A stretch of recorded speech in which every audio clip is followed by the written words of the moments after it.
How and when did you first decide to be an artist? And was it like one specific thing, or was it like something you always wanted to do? I don't know. I guess I never thought about it. I just did it. Like, you know, like when I was a little kid, I just drew all the time. I had a sketchbook that I used to draw like all these like named war people, like soldiers and stuff. And my sister, I have an older sister, and she was late for school one day and took it as her notebook. Oh, yeah. And a teacher saw it and like took it and was like, "You gotta get this kid some help," because it was like just like soldiers with their legs blown off and stuff like that. So maybe that was the first good sign. But I guess like when I was first went to school, like graphic design was like not. It was just starting to be like an actual major. You hit the finger how old you are. Yeah. Just like you said, you're in nothing. Did you do most of the artwork then? Yeah, I did. Well, I did stuff for most of my own, our own music, but like more for like whatever at the time, whatever I liked.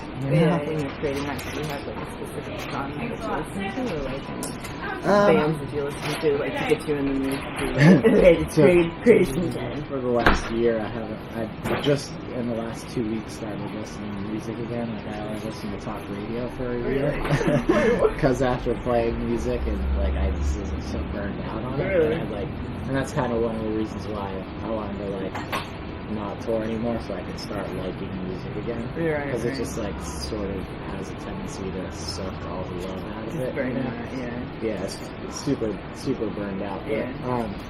No, I mean I grew up like in like playing like hardcore and like with hardcore bands, so like all the stuff that I did like initially to like, you know, like I don't know, like to get started and get like my stuff out was all for like hardcore bands, but now I do like, you know, like a lot of like punk bands and stuff, but I'll do like major label shit too now and You again. feel like you have to listen to the band and make your music poster? Yeah, I mean I used to be like real serious like that. I'd be like, send me lyrics and I'll like try to get inspired. Yeah. But I did like a whole like start to finish project for a band on Capitol Records. Oh, yeah. And like they're actually like in hindsight I realized that they were actually pretty cool. But I did the whole thing start to finish without ever hearing the band. Really? But yeah, I kept asking them to send me this music, not the band, but the people from the label, and I think they thought they did and forgot. And I was like, oh fuck it, I'll just do what I think is cool. And then luckily it ended up. Well, they had like a really strong, like they had like they can verbalize their aesthetic or proposed aesthetic, which most 95% of bands can't do, which is sad and pathetic. But yeah, I forgot what the question was. No, that's good. What about what's the best place to see a gig in Philly? That's a good question. Philly's cool for music because it has so many it has like a huge variety of like sizes and places. There's like big places that you can for like big shows where the stage is like this. But like I really like this place called the Khyber, which is just like a shithole like rock club. Yeah. It's like as big as this place and it has the stage like it's really tiny. Okay. So I've seen some cool shows there. But that's also there's also a new place called the Barbary, which is right over there. Okay. It's only a few blocks away. This sounds like a cool neighborhood. Yeah, this is Fishtown. It's definitely a cool hood. This place is awesome. Like there's a couple cool coffee shops and there's like 3 or 4 music venues that are right within walking distance. There's like a cool independent guitar store right down the street, and they sell like old vintage music equipment. What did you play in the band? I sang for It's awful, mediocre at best. No, but there's also the Philly's huge for First Fridays. Oh, And there's like 4 blocks over, there's a street called Frankfurt that runs all the way up, and there's galleries all the way up. So it's pretty supportive as far as arts and goes. Yeah, for sure. I mean, it's like kind of what I was saying about New Zealand before. It's like it's because there's so much stuff going on. It actually is like sort of difficult, you know. But there are a lot of like awesome galleries and a lot of like there's so many awesome artists. And there's tons of music, but like it just gets crazy. Right. But yeah. I like Kyler. I like the Barber. It's cool for bands, but not for shitty like 80s dance night. Oh no!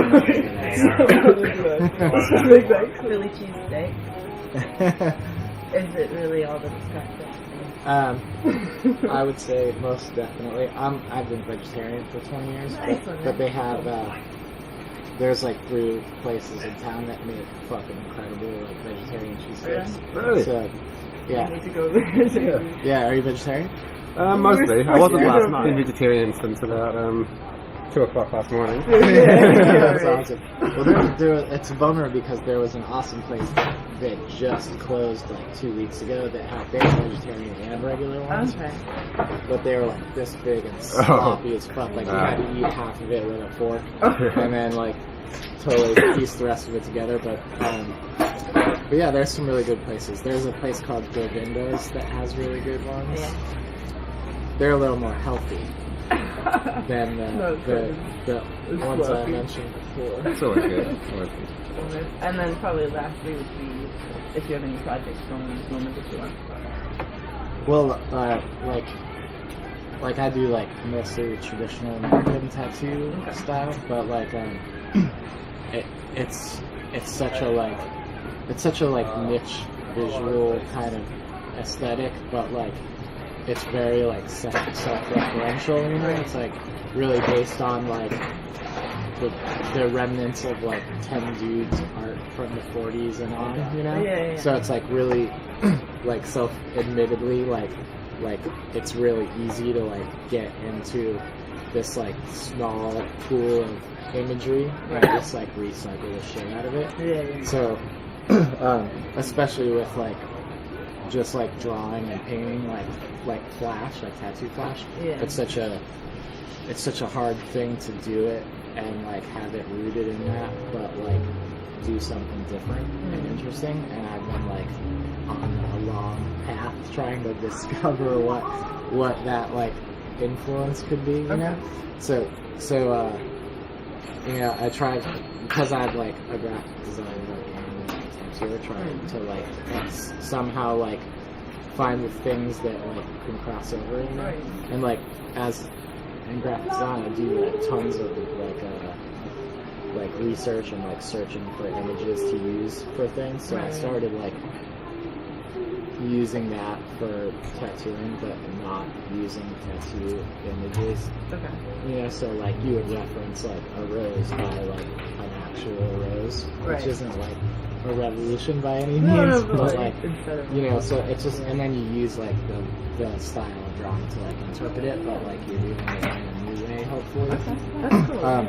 But most importantly, like the thing that I'm trying to do is like do it with the thing I love about like traditional tattoos is how there's like a crudeness that's like become on purpose, you know, like where like there's like an obvious like mistake of proportion and like perspective where like things will look, especially like girls' bodies and stuff, they make them look like they're fucking weird looking, you know, like they look kind of like naive, you know. Okay. But like that's something that has become like done on purpose, you know. Yeah.